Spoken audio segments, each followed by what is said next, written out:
a vida do pastor Igor Massal. Pastor, a gente está se conhecendo hoje. A gente se conheceu através apenas do WhatsApp, do telefone. Mas a gente tem ouvido falar do trabalho que a MCM, através do nosso pastor Igor Massal, tem feito. E para mim é um privilégio enorme, pastor, conhecer a sua vida pessoalmente. E é uma alegria muito grande, pastor, você atender o nosso convite, porque isso estava nos planos de Deus, que o irmão viesse aqui essa noite, para que a nossa igreja continue sendo desafiada, essa igreja que tem uma visão missionária tão bela, tão profunda. Eu quero convidar aqui o pastor Igor Massal, ele vai estar se apresentando e anunciando para a gente o trabalho da MCM, em nome de Jesus. Esse primeiro período a gente tem quanto tempo para poder organizar aqui? 10 minutos. Tá bom. Paz do Senhor, irmãos. Amém. É um motivo de alegria estarmos aqui com vocês essa noite, de fato, principalmente para falar sobre missões. Amém? Um assunto do qual nós estamos realmente bem enganjados já há alguns anos. E antes de começar a falar sobre os desafios missionários, eu quero mostrar um vídeo para vocês. Eu queria que o nosso irmão ali já posicione aí um vídeo também do presidente da Jocum, que fala de uma forma muito própria sobre a pessoa do missionário. Eu gostaria de estar introduzindo esse momento com esse vídeo. Amém? Se tiver no ponto aí, pode soltar para a gente, por favor.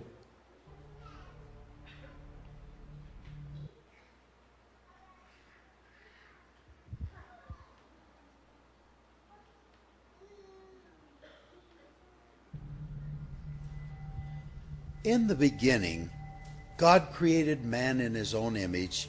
He walked with man in the cool of Eden, but sin interrupted that union.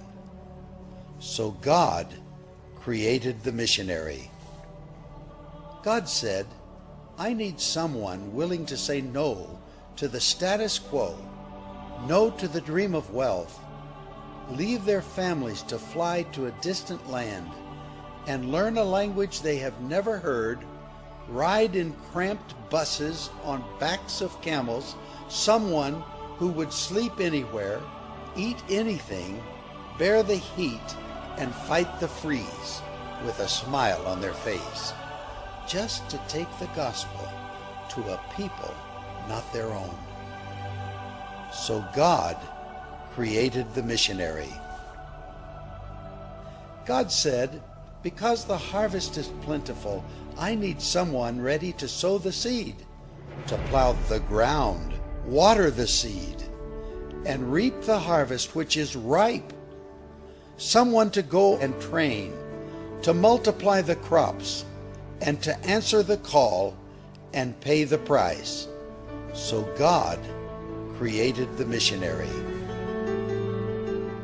God said, I need someone who is a radical servant of all, taking the lowliest job, washing the feet of the poor, caring for the sick, and cleaning their wounds.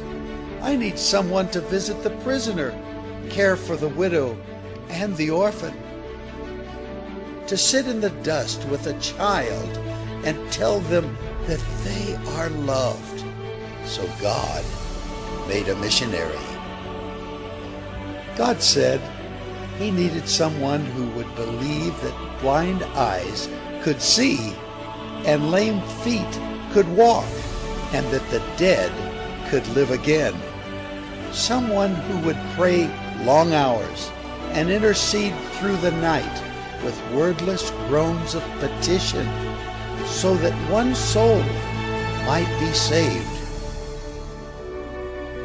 God said, I need someone honest and brave, full of grace, mercy, and compassion, free from fear and passivity, walking in true identity, someone burning with love and girded with truth, someone who radiantly reflects God's glory.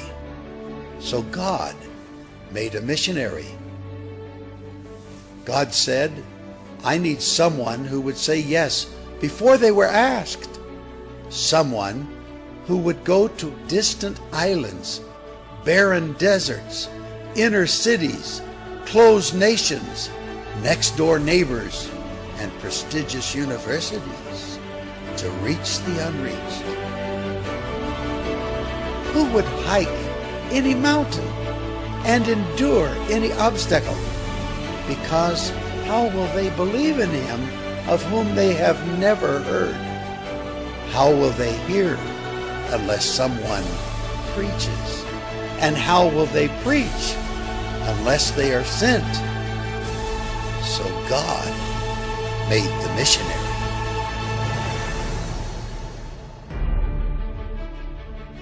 Glória a Deus. Você pode aplaudir ao Senhor? Jesus é bom.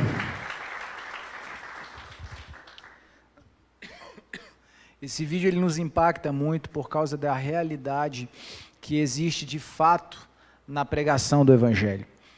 Nós representamos uma agência missionária chamada MCM, a Missão Cristã Mundial. A MCM ela foi fundada no ano de 96, em uma visita que o pastor, que hoje é o pastor fundador e o pastor presidente da missão, o pastor José Rodrigues, esteve na Índia, mais precisamente em Varanasi. Essa visita que o pastor José ele fez à Índia foi um momento muito emblemático para a vida e ministério que ele já tinha. Um homem já numa determinada idade, já tinha mais de 70 anos, mais de 50 anos, um ministério já consolidado, uma vida já consolidada, médico, empresário na cidade onde ele morava, em Montes Belos, São Luís Montes Belos, aqui no Goiás. Então, toda uma realidade já muito bem estruturada, já muito bem organizada, pastor de uma igreja, uma boa igreja. E Deus, então, o chamou para um desafio que iria realmente trazer uma nova perspectiva de evangelho para ele. Ele foi convidado, junto com alguns outros pastores, a estarem indo pela primeira vez na Índia, na cidade de Varanasi. Lá chegando, no processo do conhecimento da cidade, eles, num determinado lugar da capital, Varanasi, eles viram uma moça, uma menina de mais ou menos 17 anos de idade, caída, né, no chão, deitada, em um lugar que parece para nós, seria semelhante, para tentar fazer os irmãos entenderem, um lugar onde a gente coloca lixo, entulho, sabe? Esses lugares, terreno meio abandonado, onde as pessoas jogam entulhos lá, é mais ou menos essa a realidade. E aquela menina estava lá, no chão, deitada, imóvel, e ali eles então foram até o guia, que estava conduzindo eles pelo processo da cidade, pela caminhada na cidade, foi questioná-lo por que aquela menina estava naquela situação e se eles poderiam ir lá. O pastor José era médico, alguns outros irmãos que estavam juntos, enfim, ficaram sem entender o porquê daquela situação. Então o guia informou para eles que provavelmente aquela moça, ela tinha sido usada no comércio sexual da Índia, ali de Varanasi, e por alguma razão ela foi provavelmente descartada por essa atividade, em decorrência de algum problema, alguma doença, alguma situação, e ela simplesmente foi jogada ali para morrer. Então eles se aproximaram daquela jovem, detectaram que ela estava morta, então eles começaram a orar, ali eram pastores que estavam ali, e começaram a orar, pedindo para que Deus, de alguma forma, trouxesse de volta aquela jovem, ressuscitasse. Essa era a oração deles, pedindo para que o Senhor fizesse algo. Eles diziam: Deus, o Senhor nos trouxe aqui, então faz alguma coisa. Não é possível que o Senhor nos trazer nesse lugar, para essa situação, e o Senhor para não fazer nada, faz alguma coisa. E começou esse clamor ali nas orações feitas pelos pastores: Senhor, faz alguma coisa, até que então o Espírito Santo ali trouxe uma palavra ao coração do pastor José, e essa palavra foi: eu já fiz, eu trouxe vocês aqui, e agora o que vocês vão fazer? E essa palavra ela veio muito forte ao coração do pastor José, que entendeu a razão daquela cena, daquele momento tão forte, tão intenso.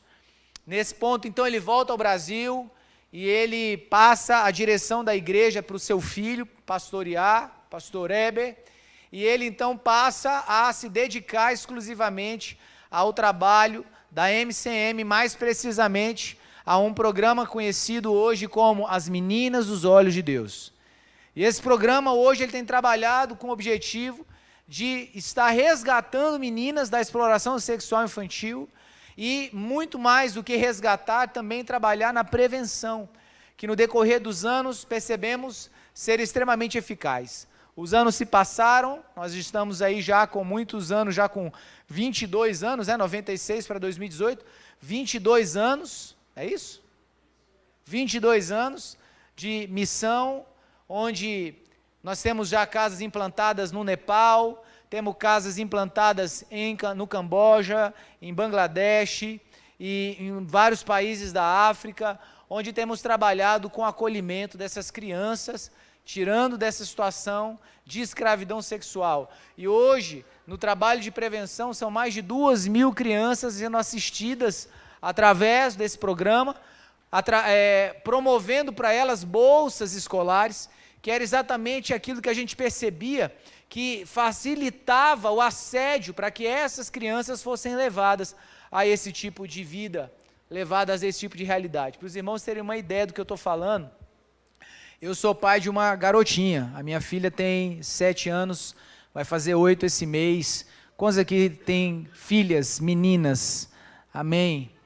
Para você ter uma ideia do que eu estou falando, meu irmão, minha irmã, a gente nas nossas casas tem testemunho de meninas com 9, 10 anos de idade, que eram obrigadas a manter relações com 20 a 30 homens todos os dias. Essa é a realidade do que acontece lá. Meninas que, para tomar o café da manhã, elas tinham que se deitar com 10 homens, para tomar o café. E você pensa de café, não é o que você toma na sua casa, eu estou falando de um pedaço de pão e um copo com água. É uma realidade triste. Muitas delas, quando chegam nas casas, a maioria, quando a gente traz elas para as casas, que a gente trabalha o processo de restauração familiar, elas chegam nas casas, tem um quarto que é para elas, né? Onde elas ficam, onde elas dormem. E quando a gente vê essa realidade aí, a gente vê esse trabalho, muitas delas, quando chegam nas casas e elas olham para as camas, elas correm, elas fogem. Isso, no processo do início do projeto, a gente viu muita coisa, né? Foi aprendendo no processo. E a gente descobriu que porque a cama para elas é sinônimo de abuso. Então, elas olhavam para aquilo e se fechavam para aquela realidade. Então, todo um processo de restauração de mente, de emoções, isso tem sido feito. Isso é um dos trabalhos que, como agência missionária, tem sido feito, né? E mais do que simplesmente ficar mostrando para vocês aqui sobre os programas que têm sido desenvolvidos nos trabalhos missionários, o meu propósito aqui é despertar você. Há anos atrás, eu fui convidado a participar de uma reunião como essa, de um culto de missões. Isso foi no ano de 2011. E eu fui participar deste culto de missões e lá foi falado sobre o que acontece nas nações, o que tem ocorrido em muitos lugares dos quais talvez a gente não se identifica com eles porque está muito longe da nossa realidade. A gente olha para a nossa vida, a gente olha para a nossa realidade como igreja, como pessoas, trabalho, escola, família, amigos, e a gente muitas vezes não consegue identificar essa realidade que não está longe de nós, muito pelo contrário, ela está perto, porém a gente não consegue enxergá-la como sendo nossa responsabilidade. E esse é um dos principais problemas da igreja do nosso século. Isso eu vou falar quando a gente for entrar na parte da ministração da palavra. Mas esse é um dos aspectos que mais me assusta. Uma certa vez, eu fui fazer um congresso de missões na cidade de Goiânia, aqui perto. E naquele processo, né, de congresso de missões, era um congresso de 3 dias, uma igreja com, acredito eu, 300 a 400 membros. E nós fizemos aqueles cultos, e uma das circunstâncias que me marcou demais, que tem a ver com isso que eu estou falando aqui, foi que numa noite, na última noite, foi levantada uma oferta de missões para um dos programas que a gente estava falando, né, um dos programas que a gente estava divulgando na igreja, e que nós precisávamos de uma intervenção imediata naquele trabalho, por algumas situações que estavam acontecendo lá. Então nós levantamos uma oferta específica para aquele trabalho. E beleza, fizemos o culto, levantou-se a oferta, e à noite nós estávamos com uma equipe lá, e tinham, além da nossa equipe de Brasília, tinha mais algumas pessoas da nossa base missionária que fica na cidade de Trindade, fica a 20 quilômetros de Goiânia. E aí nós tínhamos lá a equipe da MCM, era mais ou menos umas 10 pessoas. E ok, aí nós fomos, acabou o culto, aqueles irmãos nos levaram, o pastor e algumas pessoas nos levaram para uma pizzaria da cidade. Eu não conhecia a cidade de Goiânia, mas por causa da nossa base, alguns irmãos que estavam lá, que eram da agência missionária, conheciam a cidade. E eles me disseram, quando a gente estava chegando na pizzaria, olha, essa pizzaria aí é a pizzaria mais cara da cidade. E nós sentamos lá, fomos comer, né? Nós não tínhamos pedido para nada disso acontecer, mas os irmãos quiseram nos levar lá. E aí os irmãos foram, pediram as pizzas, comemos, tivemos ali um momento de comunhão, e chegou o momento de pagar a conta, né? Quando fomos pagar a conta, aquela conta naquela noite tinha dado quase R$400, das pizzas e bebidas que foram ali, não só a nossa equipe foi, mas muita gente da igreja. E quando a gente foi fazer a contabilidade do congresso, aquela noite, onde nós precisávamos levantar uma oferta para algo específico do campo missionário, a oferta não tinha chegado a 250. E aquilo ficou gravado no meu coração. Porque eu vi uma realidade onde as pessoas, elas têm capacidade de gastar. Aqueles irmãos, eles pagaram aquela conta, eles não deixaram a gente pagar. E a gente muitas vezes gasta com pizza. Um valor que a gente não tem coragem de investir numa vida. A gente gasta com Coca-Cola, aquilo que a gente não tem coragem de investir numa vida. A gente gasta com som, sem precisar. A gente gasta com ornamentação, sem precisar. E a gente se esquece que Jesus, ele morreu por vidas. Tem uma frase que o pastor José utilizou em um dos eventos principais que a gente tem na MCM, que chama-se Encontro Profético. Acontece toda Semana Santa, todos os anos. E o pastor José disse uma frase para nós assim naquele encontro: vidas valem mais do que coisas. E aquilo ficou gravado no nosso coração. Eu digo isso, irmão, porque eu sou pastor de igreja. O trabalho que eu desenvolvo com a MCM é um trabalho voluntário. Eu faço esse serviço, eu faço esse trabalho de conscientização missionária, daquilo que a gente chama na agência de coordenador regional, porque eu entendo a importância desse trabalho, mas eu sou pastor. Nesse exato momento está tendo culto na minha igreja. Nós temos uma equipe de pastores lá que consegue nos dar cobertura, mas eu saí de lá para estar aqui, para falar para você sobre a importância de nós fazermos a obra missionária. A importância de nós olharmos para aqueles a quem ninguém quer olhar. Talvez porque olharmos para os perdidos que estão nas nações não vai trazer para nós um resultado denominacional, mas ele vai trazer um resultado no reino de Deus. Nesse caminhar que a gente tem tido na missão, irmãos, eu tive o prazer de conhecer muitos amigos missionários. Aquilo que os meninos apresentaram aqui no teatro e coisas muito mais complexas hoje acontecem. Vou te dar mais um exemplo para me passar um último vídeo para a gente parar esse momento. Alguns meses atrás, nós estamos em junho, um ano atrás, foi exatamente em junho de 2017. Nós estamos em 2018, né? Isso mesmo, 2017.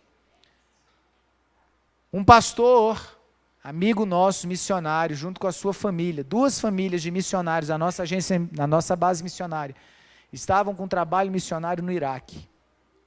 fazendo um trabalho missionário lá. Algumas ações do Estado Islâmico estavam se aproximando da cidade onde eles estavam atuando. Mas eles estavam lá com a palavra de Deus, crendo naquilo que o Senhor tinha chamado eles para fazer. E a notícia, a informação é que a movimentação do Estado Islâmico, ela tinha parado, ela não tinha dado continuidade. Então, um dos casais, junto com as crianças, decidiu fazer compras, ir no mercado fazer compras para a casa onde eles estavam morando, né, as duas famílias. E nesse entrevim aí de saída para fazer compras, o Estado Islâmico chegou na cidade. E a primeira coisa que eles questionam, quando eles vão invadir um determinado local, é saber onde moram as famílias cristãs. E principalmente missionários e pastores. Uma das primeiras casas que eles foram bater foram a casa desses dois missionários. Um dos casais, com todas as crianças, tinham ido para o mercado, como eu falei para você. Mas um casal havia ficado lá. E eles foram mortos pelo Estado Islâmico. Esse outro casal, junto com todas as crianças, que tinham acabado de ficar viúvas e os filhos deles, tiveram que fugir com a roupa do corpo, ligarem através de um telefone de uma outra pessoa que eles tinham conhecido para a base. Nós nos mobilizamos rapidamente para levantar os recursos das passagens aéreas para trazê-los de volta. Mas aqueles meninos ficaram órfãos. O sangue daquele casal ficou derramado naquela nação, como pessoas que de fato decidiram ir. Então, antes de você pensar que essa perseguição toda ela não acontece, nós não sabemos da metade das coisas que acontecem lá fora, irmão. Nós não sabemos. Eu não preciso ir longe. Nós estávamos falando sobre exploração sexual infantil. Nós temos uma base missionária em Juazeiro do Norte, onde nós treinamos obreiros para fazer evangelização no sertão, para abrir igrejas no sertão. Isso em parceria com várias igrejas. A MCM é uma base interdenominacional. A igreja apoia. E nós abrimos igrejas em lugares onde as pessoas muitas vezes não sabem como ir, ou algumas não querem ir. Então, nós, dentro dessa base, nas estradas que chegam a Juazeiro do Norte, e muitos lugares, Ceará, Maranhão, Pernambuco, Paraíba, meninas se prostituem nas estradas por R$2, por um prato de comida. Eu estou falando do que eu vi. O meu prático de missões foi feito no sertão. Eu amo o sertão, irmão. Tem alguém do Nordeste aqui? Eu amo esse lugar, irmão. Eu amo esse lugar. Estive lá agora em janeiro, em Juazeiro do Norte, ministrando no nosso intensivo de missões lá. Vou voltar agora em julho, vou estar indo para São Luís do Maranhão, também ministrar um intensivo de missões para as igrejas que estão lá, com chamado para fazer trabalho missionário no sertão. E eu fiz o meu prático no sertão. O meu prático foi no sertão do Ceará, no distrito de Santa Quitéria, num lugar chamado Saco do Belém. E nós fomos fazer o nosso prático de missões. Eu quero te contar um pequeno testemunho. Eu cheguei naquele lugar, irmãos, e todo mundo na base missionária fala assim, ó, você tem chamado para fazer missões na África? O seu estágio é no sertão do Nordeste. Vai para lá, se você aguentar o rojão, é possível de você aguentar ir para a África. E eu cheguei naquele lugar, irmãos, quente, meu Deus, que lugar quente. E, irmãos, eu fiquei apaixonado por aquele povo. Era impressionante, porque todas as casas que a gente chegava, lá existem umas linguagens que quem é do Nordeste aqui vai entender o que eu vou falar. Lá nós temos a lei dos crentes e temos a lei dos católicos, né? E lá, se você é da lei dos crentes, tem muita casa que você nem entra, né? E eu vivi duas experiências muito interessantes. A primeira delas foi chegando na casa de um senhor que era interessante, irmão, que naquele lugar não pegava telefone, não tinha rádio, não tinha televisão, não tinha WhatsApp, não tinha nada disso. Mas no dia que a gente chegou no lugar, e a gente visitou a primeira casa, o pessoal da segunda, da terceira, da quarta casa já sabia que a gente estava lá. Eu falei, mas como é que vocês estão sabendo que a gente está aqui, meu Deus do céu? Quem que veio aqui falar isso? A gente acabou de chegar. Eu não sei como é que isso acontece, irmão, nem procurei saber. Mas nós chegamos na casa de um senhor, que a primeira coisa quando a gente foi chegando, ele olhou para nós e falou assim, ó, eu sou da lei dos católicos, E eu não quero saber desse negócio de evangelização de vocês aí. Mas vamos entrar, vamos tomar um café. Falei, vamos tomar um café. E a gente chegou naquela casa, uma casa de barro, muito simples, e saía saindo tamborete, irmão, de todo que era lugar, não sabia de onde que aquele irmão escondia tamborete naquela casa ali. Porque a casa podia não ter nada, mas tamborete, e um monte de tamborete, todo mundo sentou, nós estávamos um grupo mais ou menos de umas 8 pessoas, e vai café, e vai suco, e vai água, e é conversa. E é interessante esse processo de evangelização nesse tipo de lugar, que você não vai lá para entregar um panfleto, você vai lá, você tem que sentar, você tem que contar caso, você tem que ouvir, você passa 1 hora tranquilo em cada casa, e é papo, irmão. E aquele rapaz, aquele senhor que não queria saber de crente, no fim orou conosco, oramos na casa dele, abençoamos aquela família, mas o que mais me marcou, foi uma casa de uma viúva que eu cheguei. Era uma casa muito simples, como eu já disse. A casa daquela senhora era uma viúva, ela tinha um filho com síndrome de Down, filho especial. O menino na época, isso foi em janeiro de 2013, ele tinha 18 anos de idade na época. E eu cheguei na casa daquela senhora e ela nos recebeu muito bem, começou a falar um pouco da história dela. Ela tinha ficado viúva, tinha 2 anos. Ela teve que vender todos os animais que ela tinha, algumas cabras, algumas galinhas, porque a seca tinha sido tão severa que se ela não tivesse vendido os animais, eles tinham morrido. E ela contando para nós que ela não tinha mais muita coisa na casa dela, que depois que ela fizesse, assim, ela tinha mantimento para 1 mês, 2 no máximo, e que depois disso ela não sabia o que fazer, era o que ela nos dizia. Nós tínhamos levado algumas cestas básicas, mas não adianta, tudo que a gente leva, irmão, nunca é suficiente. E nós falamos, olha, vai lá não é culto, lá chama celebração, é diferente. Vai lá na nossa celebração logo mais, porque nós vamos sortear algumas cestas básicas. E vamos lá, de repente a gente consegue separar uma para a senhora, para ver se a gente consegue ajudar de alguma maneira. Agora escute isso. Aquela senhora olhou para mim, e nós tínhamos passado já algum tempo com ela lá, a gente tinha lido a Bíblia para ela. Ela disse para mim assim, meu filho, a cesta básica ela vai ajudar, preste atenção. A cesta básica ela vai ajudar, realmente a gente precisa. Mas existe uma coisa aqui que aconteceu que foi o mais importante nesse dia. O que foi? Ela falou para mim assim, essa foi a primeira vez que alguém leu a Bíblia para mim. Aquela senhora nunca tinha sido evangelizada. Ela não fazia ideia absolutamente de nada do que as Escrituras dizem. Nós fizemos um culto aquela noite ali. Uma celebração, como eles dizem. Naquela noite nós reunimos num lugar que não tinha nenhum tipo de estrutura.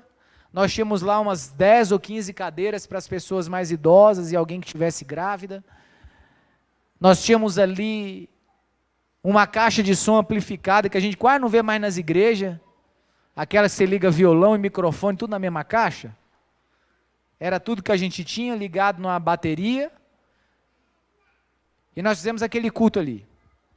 Para a glória e honra do nome do Senhor, irmão, tinham mais ou menos umas 100 pessoas naquele culto. Era gente chegando de cavalo, de moto, de a pé. E para a alegria do meu coração, aquela senhora que eu fui falar com ela lá, visitei ela, ela estava lá. Sabe quanto tempo ela teve que andar para chegar naquele culto? Ela foi andando com um filho doente, com um filho especial. Ela teve que andar pelo menos uns 2 km para chegar lá naquele culto. Para chegar. Para ir embora, mais 2 km. Naquela noite, nós fizemos o culto, nós adoramos a Deus, nós ministramos a palavra. E para a glória e honra do nome do Senhor Jesus, foram 30 conversões naquela noite. Eu disse glória a Deus também, igual a você. Mas logo no momento seguinte eu fiquei pensando, quem vai cuidar desse povo? É uma igreja. São 30 vidas convertidas. Que entenderam a mensagem, que estão querendo, desejosos de receber Jesus como Senhor e Salvador da sua vida. Quem vai cuidar deles? Quem vai voltar aqui amanhã, semana que vem? Quem vai ler a Bíblia de novo para aquela senhora? Essa realidade, irmão, é realidade em muitos lugares. Há um clamor por vidas, de pessoas que estão querendo conhecer a Deus, mas nós, muitas vezes, presos a uma condição de conforto, não queremos ir. Eu aprendi muito sobre missões nesses anos, e eu aprendi que missões, ela se faz, como a gente conhece uma cartilhazinha, né? Os joelhos de quem intercede, não é assim? As ofertas daquele que semeia, e os pés daquele que vão, sim ou não? Só que isso funciona de verdade, irmão. Nós vemos isso funcionar todos os dias no trabalho missionário. Todos os dias nós estamos vendo pessoas desejosas. Na nossa base missionária lá do sertão, eu tenho pelo menos 15 obreiros que estão loucos para ir para o meio do sertão, esperando o recurso chegar. Esperando uma igreja, 2, 3, 4, que decidam apoiá-lo para que ele possa ir lá para o meio do sertão, para um lugar onde ninguém quer ir, mas eles estão apaixonados por aquele lugar. Eles querem ir para lá. Eu tenho lá. Nós temos uma jovem que a gente sustenta, parte do sustento dela sai da nossa igreja local lá de Sobradinho, e ela está lá, irmão. Está lá. Todas as semanas ela manda relatório dizendo, olha, nós queremos ir, nós queremos ir, nós queremos ir, nós queremos ir. Você entende isso? Então, quando a gente se dispõe a orar por missões, nós temos que orar mesmo. Às vezes eu vejo gente falando sobre uma realidade missionária, irmãos. Nós falamos sobre meninas que estão sendo exploradas sexualmente. A gente ouve, a gente fica até meio assim, meu Deus, isso é uma coisa tão complicada de falar no meio do culto, na igreja. Só que a gente ignorar não vai fazer isso desaparecer. A gente fingir que nada está acontecendo não vai mudar o fato que exatamente nesse segundo tem uma menina sendo abusada. A gente fingir que não está acontecendo nada não vai mudar a verdade que existe uma senhora, um senhor, um monte de pessoas que estão no sertão agora querendo conhecer a palavra e não tem ninguém. E nós nem queremos orar por isso. A gente fala, vamos orar por missões, a pessoa não sabe nem o que dizer. Vamos interceder pela causa missionária, não sabe nem o que falar. Vamos trazer uma oferta para missões. Não, eu tenho que juntar o dinheiro aqui porque eu vou comer sanduíche no final do culto. Vamos falar de chamado e ministério. Não, eu quero estar com o microfone na mão, quero estar no altar aqui, eu quero estar com, sabe, no holofote. Eu não quero ir para um lugar onde ninguém vai me ver. Então, com esse pensamento, eu queria que você pudesse ficar de pé agora, em nome de Jesus. E eu queria te convidar a orar. De verdade. A fazer com que a nossa voz seja ouvida no céu. Que as nossas vozes venham encher o cálice do incenso que está lá diante de Deus, aguardando a minha e a sua oração. Um despertamento missionário começa, irmão, com a gente envolvendo o nosso coração. Se a gente não envolver o nosso coração, a gente não se envolve nisso. Talvez existam vidas esperando a sua oração, esperando o seu clamor. Em uma dessas nações que foi apresentada aqui, ou talvez na nossa nação aqui, ó, perto, no Nordeste. Nós temos um trabalho de evangelização com o povo cigano lá em Sobradinho. Um acampamento cigano, a gente tem culto lá toda semana. Quem sabe o Senhor está te chamando para lá? Quem sabe o Senhor está te chamando para poder olhar com mais zelo e mais atenção para essas meninas que têm sido exploradas, para pessoas que estão esperando o meu e o seu clamor, esperando que eu e você entendamos a nossa responsabilidade, não só com aquilo que nós podemos fazer aqui na nossa Jerusalém, mas nós olharmos para os confins da terra e nos lembrar que é nossa responsabilidade. Então eu quero desafiar você a orar. E eu quero que você ore vendo um vídeo que eu vou passar aqui sobre a Tailândia. Mostra pra gente aí, por favor. Nós temos uma máxima que informação gera intercessão. Então eu vou te dar informação agora. A informação é o vídeo que você vai ver. Enquanto você vê esse vídeo, eu queria que você de verdade, que você levantasse a sua voz e orasse por essa realidade que nós temos falado aqui. Amém? Amém? Quantos estão dispostos a orar, irmão? A orar. Quantos estão dispostos a orar? A orar de verdade. Então, enquanto vai estar passando o vídeo, levanta a sua voz, eu não vou orar no microfone, eu quero que você ore. Eu quero que você envolva o seu coração, eu quero que você pense. A sua filha, a minha filha, tem uma casa, tem um pai, tem uma mãe, tem um quarto para dormir. Nós temos a nossa casa. Talvez você olhe e fale, mas não é a casa dos meus sonhos. Eu moro de aluguel, mas você tem uma casa, não é um barraco que você mora. Você não está passando fome. Então nós estamos colocados numa condição, irmãos, para sermos gratos, para olharmos pelos povos da terra e intercedermos por ele. Amém? Você pode orar comigo então? Por favor, pode colocar o vídeo. Se você puder dar um pouquinho mais de som para ele. Amém. Hoje.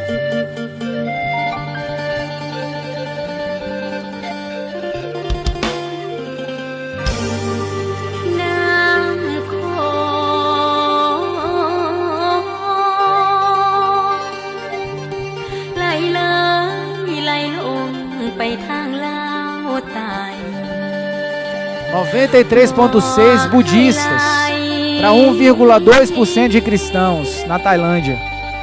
หวนคืนกลับไปบอกให้ไหล A maioria dessas mulheres são jovens de menos de 18 anos. A grande maioria. กำฝ่ายหลวงพระบาท E não se trata de prostituição, mas é exploração sexual. Porque a maioria delas é tirada de dentro de casa.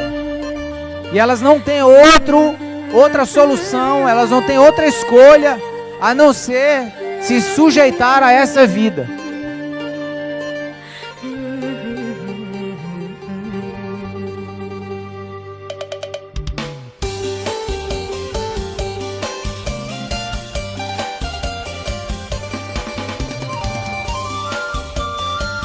Nós cremos nisso, irmão. Um novo tempo.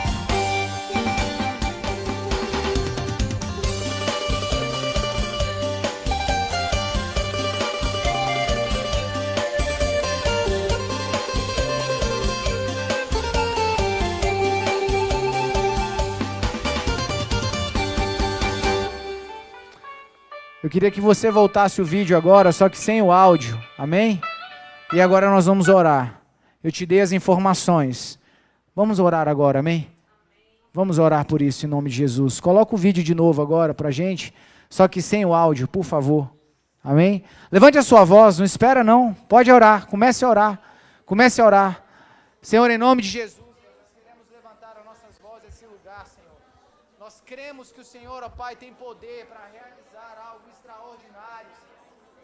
Em nome do Senhor Jesus, nós oramos, Senhor, para o avanço do cristianismo em todas essas nações. Oramos pelo avanço da pregação da sua palavra. Que muitos se levantem, Senhor, a ir, que muitos se levantem a orar, que muitos se levantem a ofertar, a serem mantenedores, que o Senhor levante para que a obra da anunciar o teu evangelho, Senhor, siga crescente em nome de Jesus. Amém. Você pode aplaudir ao Senhor.